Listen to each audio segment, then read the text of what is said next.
were present at the time, he told Jesus about the Galileans who fled Pilate and mixed with the sacrifices. Jesus answered, "Do you think that those Galileans were worse sinners than all the other Galileans because they suffered this way? I tell you no. But unless you repent, you too will all perish. Or those 18 who died when the tower in Siloam fell on them. Do you think they were more guilty than all the others living in Jerusalem? I tell you no. But unless you repent, you too will all perish." Then he told this parable. A man had a fig tree growing in his vineyard, and he went to look for fruit on it, but did not find any. So he said to the man who took care of the vineyard, "For 3 years now I've been coming to look for fruit on this fig tree and haven't found any. Cut it down. Why should it use up the soil?" "Sir," the man replied, "leave it alone for 1 more year, and I'll dig around it and fertilize it. If it bears fruit next year, fine. If not, then cut it down." And speak out for his deliverance.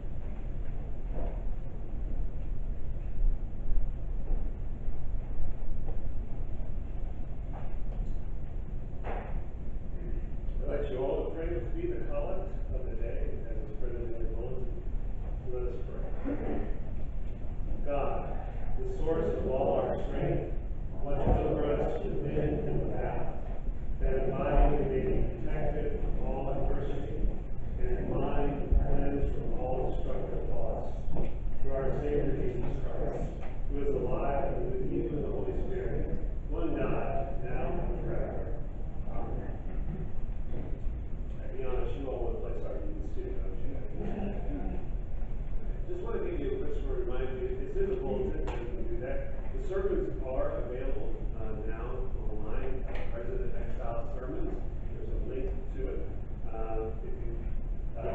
If you like it and like the sermon, want to share it with people, you can do that. If you don't like it, just keep it to yourself. You know that. But there's an opportunity. And maybe sometimes if you don't know what I'm saying the first time, you listen the second time, it may get clearer. It may just get more complicated. I don't know. But anyway. So that's available to you all. Turn with me to Isaiah 55, 1 through 9.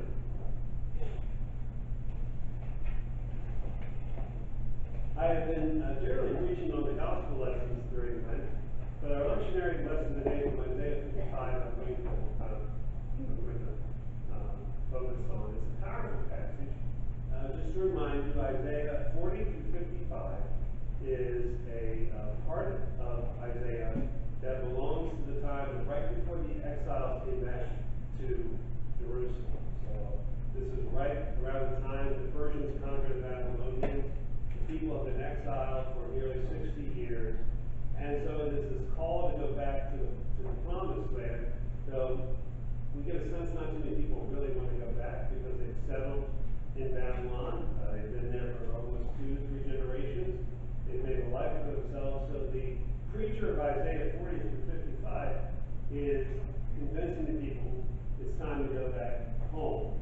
I think I've mentioned this before, but Isaiah 40 through 55 is the most frequently quoted section of the Old Testament in the New Testament. So it's a very important kind of bridge for those of us who are Christians as well as people who are folks of the book. So both the Old and New Testament kind of brings them together. It's very important that way. I'm also going to read from the New RSV. The first word, I'm going to tell you, the first word's hard to translate. So some translations have lo. It's really the Hebrew word oy.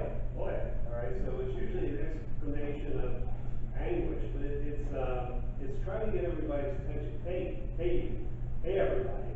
So I'm not going to say hey everybody, but that's what it kind of means. So this is the final chapter of this prophet's convincing the people that God has called them to go home. So listen to the word of God. Oh, everyone who thirsts, come to the waters. And you that have no money, come and buy and eat. Come buy wine and milk without money and without price. Why do you spend your money for that which is not bread, and your labor for that which does not satisfy? Listen carefully to me, and eat what is good, and delight yourself in rich food. Incline your ear and come to me. Listen so that you may live. I will make with you an everlasting covenant, my steadfast sure love to David. See, I made him a witness to the peoples, a leader and a commander for the people. See, you shall call nations that you do not know, and nations that do not know you shall run to you, because the Lord your God, the Holy One of Israel, for he has glorified you. Seek the Lord while he may be found. Call upon him while he is near. Let the wicked forsake their way, and the unrighteousness their thoughts. Let them return to the Lord, that he may have mercy upon them, and to our God, and he will abundantly pardon. For my thoughts are not your thoughts, nor are your ways my ways, says the Lord. For as the heavens are higher than the earth, so are my ways higher than your ways, and my thoughts higher than your thoughts. May God bless the hearing and reading of his holy word. Let's pray. We'll open our eyes and our hearts that we may encounter you, the living word, through your word proclaimed. In Jesus' name we pray. Amen. It's been almost maybe 25 years ago, more or less. I was living in South Jersey, and some friends of mine who I worked with, some members of the church I worked with when I was in Texas, wanted me to come back, and they wanted to do this men's hike retreat. So they wanted me to come back and more or less just be with them. I was close to these guys. It was a very, meaningful ministry, and these men were not only members of my church, they were friends. So they decided we were going to hike in the Pecos wilderness of the Rocky Mountains in New Mexico, which sounded like a great idea to me. I'd never been there. There's something about Texans and the Pecos River, so it was almost a mystical journey for them to go to the headwaters of the Pecos wilderness. So I was living in South Jersey, which, just to give you a perspective, that's about 20 feet above sea level. I flew to Midland, Texas, which is at 3,000 feet. And then the next day we drove to Santa Fe, which maybe is roughly 7,000 feet. The next day we went up into the mountains. We hiked in the base camp we started around 9,000 feet. And the goal, we were going to go to this peak that roughly looked like it'd be 12,000 feet. Okay. The day before, I was at 20 feet above sea level. And we were going to hike with backpacks up and down ridges in the Rocky Mountains. I was really excited about it until I started realizing that I was probably going to die in this mountain. I couldn't breathe, and we were moving it, and they said, "We've been training for this. What did you do, Bill?" I go, "Well, I run around chasing 4 kids. I'm working with a troubled church, and I've mastered the 4th century." That was what I was doing at that point. So I wasn't quite in mountaineering training. No, we weren't doing mountaineering. We were hiking.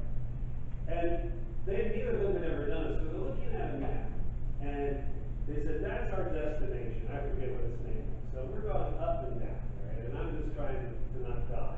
And we finally reached what we thought was our peak. And when we got up there, we realized that where we were going was over there. What we had been looking for was a false peak. What we were looking at was a false peak. Now, I knew theoretically what a false peak was, okay? But that day, I experienced it in all of its tragic and horribleness. Because I was so ready to be done, and we had another 3 hours or so of hiking. Now I wasn't really at risk there, per se. The most dangerous thing that happened to me was a grizzly bear would have gotten me. But the truth of the matter is, sometimes when people are doing, like the Himalayas, or really doing serious mountain climbing, particularly when there wasn't as much mapping as there is now, climbers who were going to one summit and hit a false peak, that was always a very dangerous time for them because of their failed expectations. Now, the reason that we thought we were going to the right place is because we didn't have the right perspective, right? If you're sitting on the ground looking up, right, you have one particular angle, but the truth of the matter is that if we had had a better map, or we knew how to read the map we had, or we were from an aerial view, we would have realized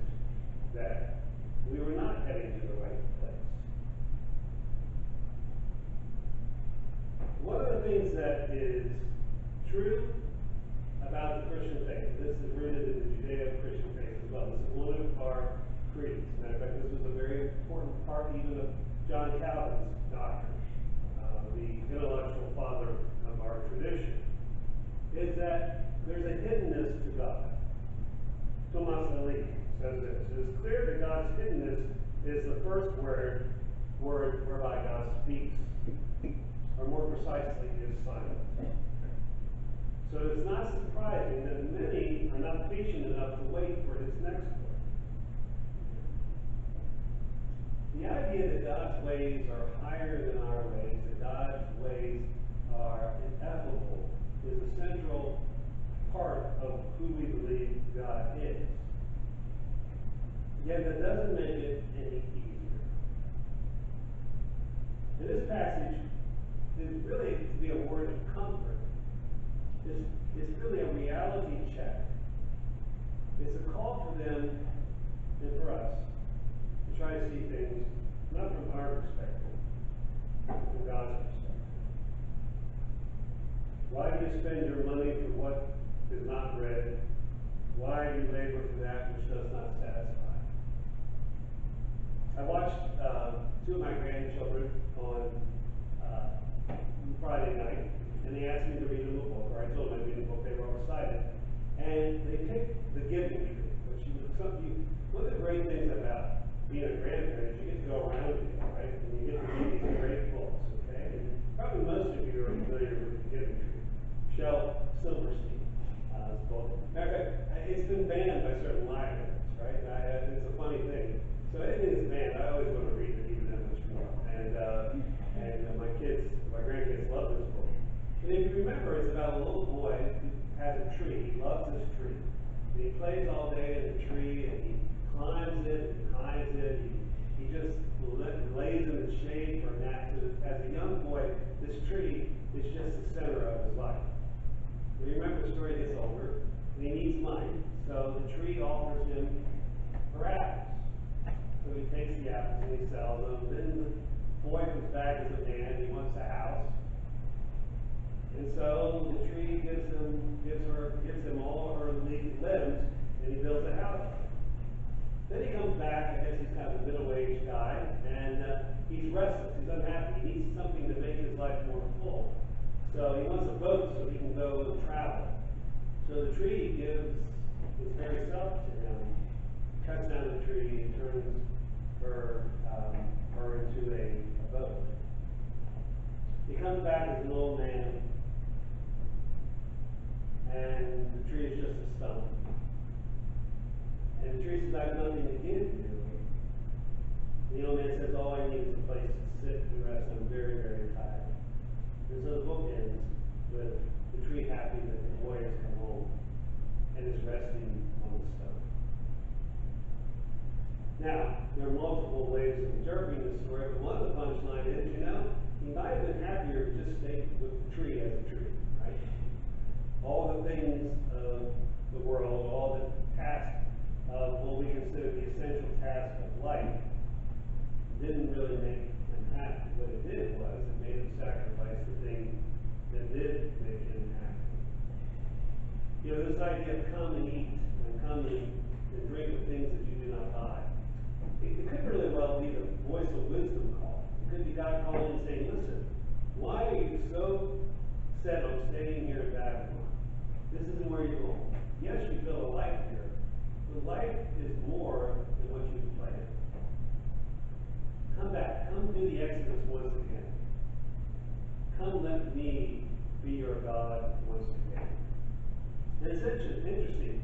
This is the only part of Isaiah 40 through 66 where David is mentioned. He's not mentioned anywhere else.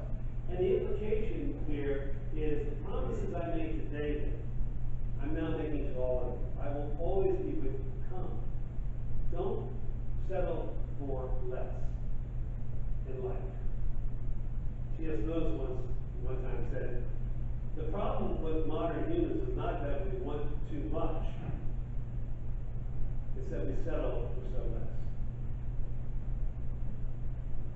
So God invites him to come back to the desert. I was in Jerusalem studying a number of years ago, and I got food poisoning, and so I had to go see a doctor. Wonderful medical service. But I couldn't walk, so I took a cab, and I'm not in very good shape. And so I come out of the doctor's office, and this cab pulls up, and this giant man, and maybe he wasn't so big, but he was just larger than life. He goes, "Brother, what's wrong with you? You do not look good." I said, "I'm sick." He goes, "Oh, you should not be sick in my country." And then he turned out he was from Yemen. And he looked like a 65-year-old and he said, "Why are you here?" I told him I was here studying. He goes, "I will tell you everything you need to know during my cab ride." And I have to translate it, or I have to edit everything he said. But he started going off on the chief rabbinate of Israel, without getting into the whole story. It was probably one of the great mistakes of the founding of Israel. But as a way to placate the ultra-Orthodox, they put the religious life in charge of the ultra-conservative. So Israel is basically a secular country, but these very conservative and almost, we call them fundamentalists, rabbis have a lot of power over things like marriage and life and what you're supposed to, and what's the proper ways to worship. And so my Yemeni Jewish cab driver says, "They don't know what they're talking about. You a Christian? Jesus was a hippie. Abraham was a hippie. They just walked around, long hair, had sandals, had a good time." He goes, "Do you want to know what God wants?" He says, "Drink good wine, be kind to others, make love to your wife, say your prayers." Yeah, you don't have to study anything. That's everything. But you should know, there's something that is pretty right about life is a gift.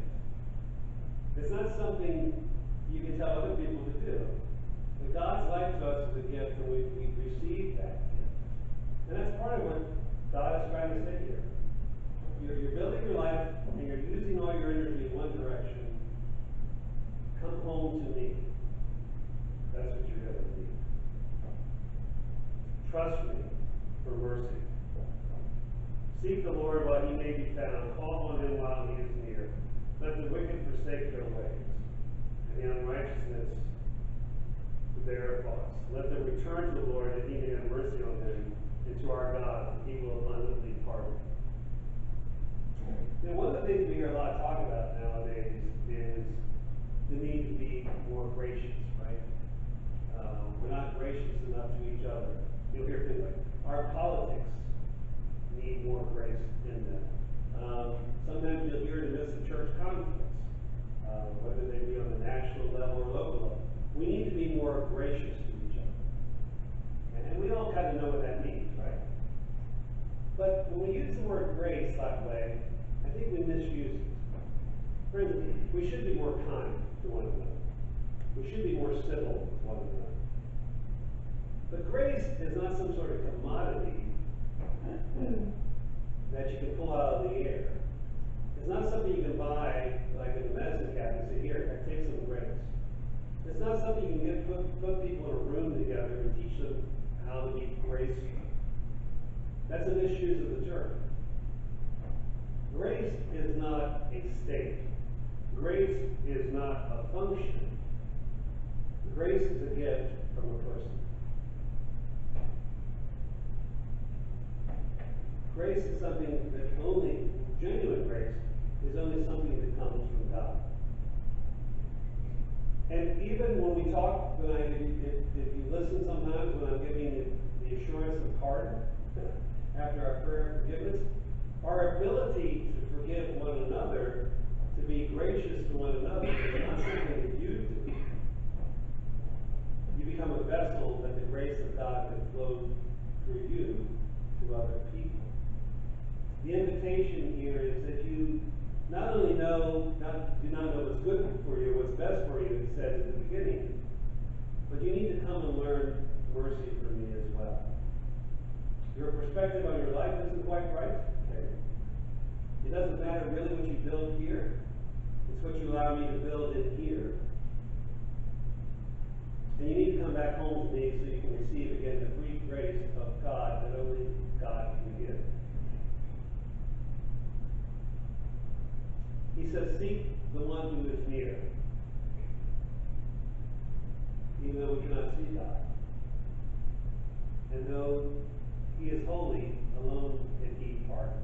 And he wants to pardon all. So it's a beautiful invitation to stop not only trying to build things for your life, but stop trying to earn your own salvation here. Stop trying to make things right that you don't even know why they're wrong. I agree, our country needs to be kinder. Our churches can always be more civil to one another. But only God can give grace. And we always need that.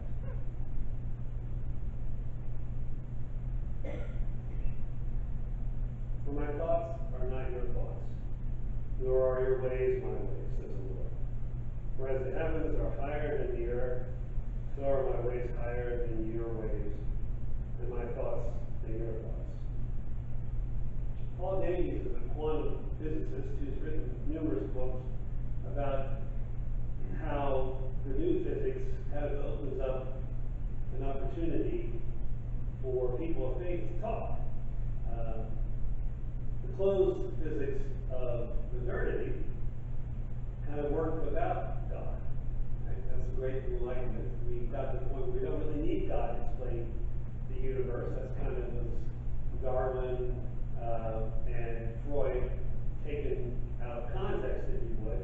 We can explain what human beings are without God. We can explain all of existence without God. Well, quantum physics has kind of raised the question again from a scientific perspective that might not be the case. Paul Davis says, scientists are slowly waking up to an inconvenient truth. The universe looks suspiciously like a fix. Fred Hoyle, the distinguished cosmologist, once said, it's as if a super intellect has monkeyed with physics.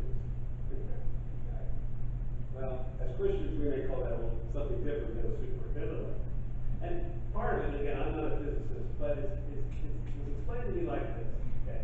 For the universe to be exactly, for it to work, for there to be life, or the potential of life, there are about 30 different things, different broad areas that need to happen. And if you can almost imagine, you're at the controls at the Big Bang, okay?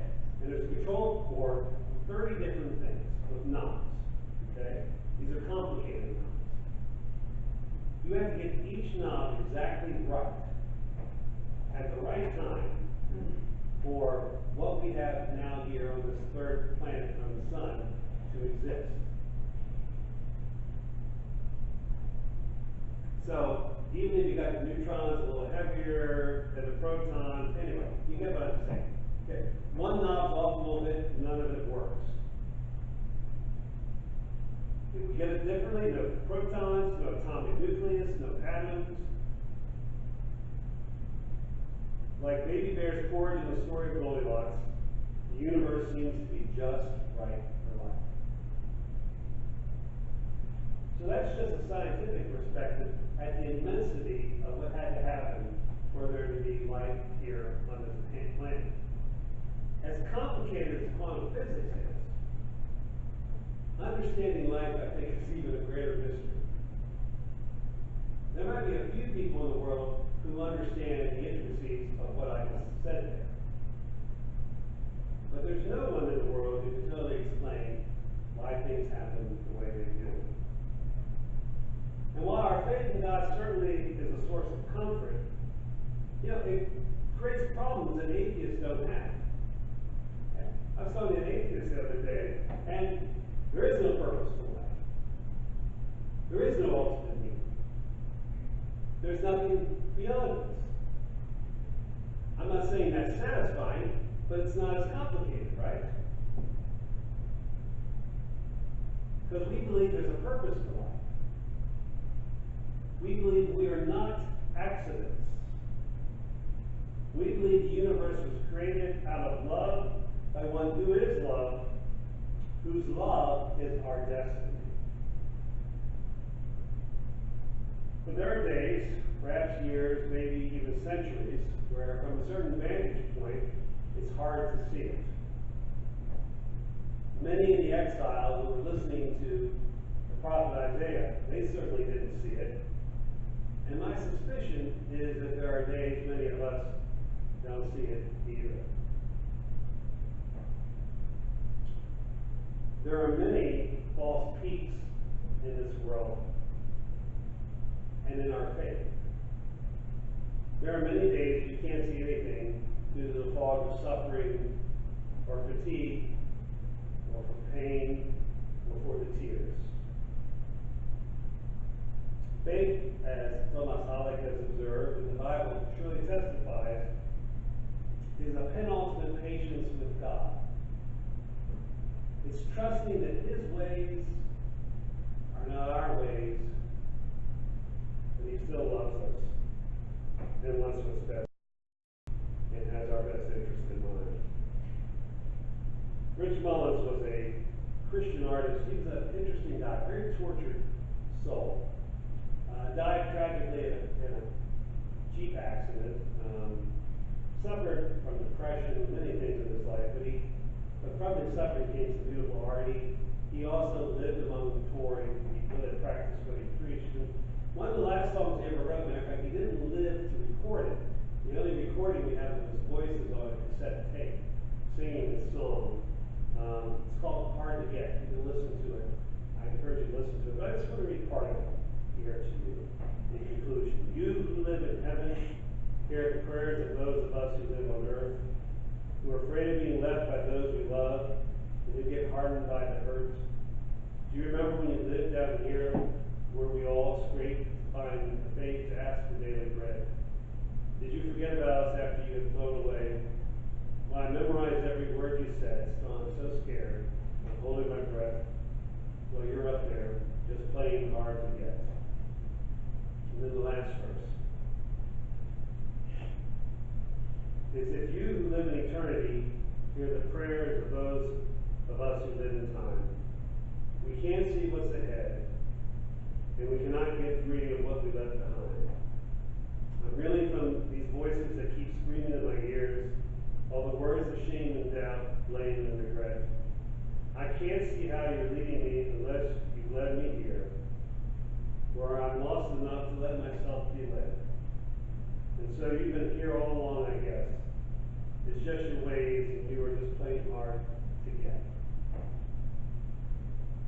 I'm lost enough to let myself be led, and you've been here all along, I guess.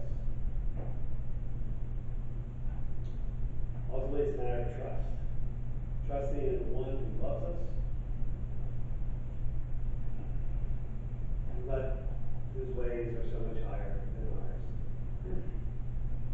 And there are some days that's harder than others. But faith is trusting in the one who loves us. And that someday we'll get beyond the false peaks of this world, and we shall see face to face. In the name of the Father, the Son, and the Holy Spirit.